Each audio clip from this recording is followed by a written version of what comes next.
Salam sejahtera, salam sayang Sabah. Saya Leo Leri Lajius menyampaikan berita sayang Sabah. Ketua Menteri Sabah Datuk Seri Panglima Musa Haji Ahmad menyuruh kepada seluruh rakyat di negeri ini bekerjasama kepada pihak kerajaan untuk menangani sebarang bentuk ancaman yang wujud di negeri ini.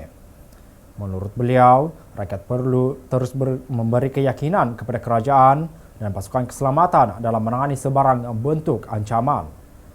Selain itu, rakyat disuruh untuk menyalurkan apa jua maklumat berkaitan sesuatu petunjuk yang mencurigakan di tempat masing-masing supaya langkah pencegahan yang segera dapat diambil oleh pihak berkuasa.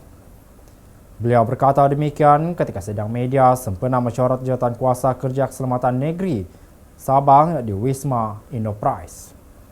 Tambah beliau, pihak Jawatan Kuasa Kerja Keselamatan Negeri memberi tumpuan yang serius dalam menilai situasi semasa ancaman keselamatan, termasuklah memberi penekanan terhadap pengaruh dan ancaman kumpulan militan termasuk Islamic State (IS) di negeri ini. Di samping itu, menurut beliau, semua agensi keselamatan akan meningkatkan keupayaan dan kerjasama sebagai satu pasukan untuk bertindak terhadap kebarangkalian sebarang bentuk ancaman yang berlaku di Sabah.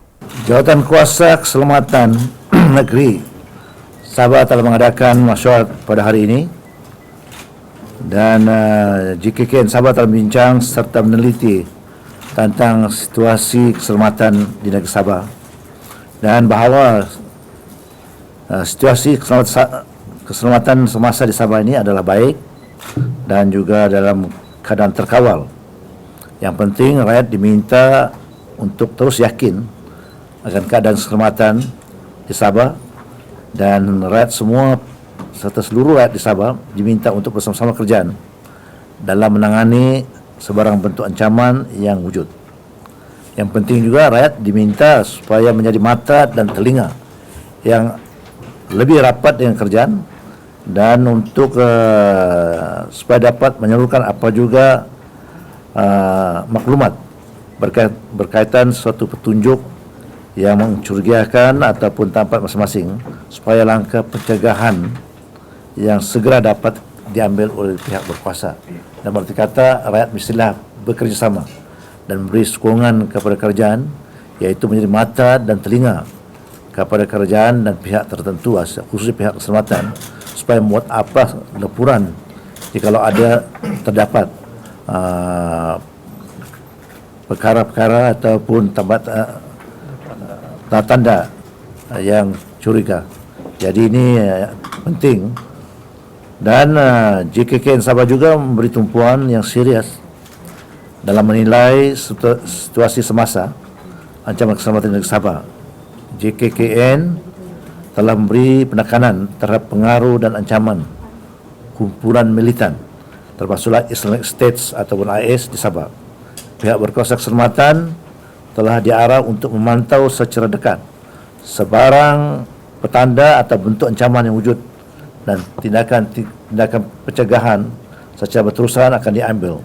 Semua agensi keselamatan akan meningkatkan lagi keupayaan dan bekerjasama secara satu pasukan yang berkesan untuk bertindak terhadap kebarangkalian sebarang bentuk ancaman yang boleh berlaku. Dalam majlis yang sama, Pesuruhjaya Polis Sabah Datuk Abdul Rashid Harun telah memberi penjelasan berkenaan seorang rakyat Sabah yang terlibat dalam aktiviti militan IS di Johor. Perkara ni saya ingat kita tak payah nak terlalu diperbesarkan, walaupun tangkapan itu tangkapan memang Sabahan. Okey, tapi dia ni tangkapan dia berada dekat tangkapan dekat Johor. Kan? Jadi kita sedang memantau link dia dengan Sabah lah. Bagi peluang kita siasat. Kita tengah siasat lah. Kita tengah siasat. Secara perinci. Atau macam tadi saya mogul, saya katakan kita memang ambil serius perkara-perkara ini, khususnya IS ni. Jadi itu saya siap semua pihak mestilah bertanggungjawab untuk memastikan apa juga masalah atau apa-apa juga kita rasa yang curiga, kita akan buat laporan kepada pihak berkenan. Sekian berita sayang Sabah.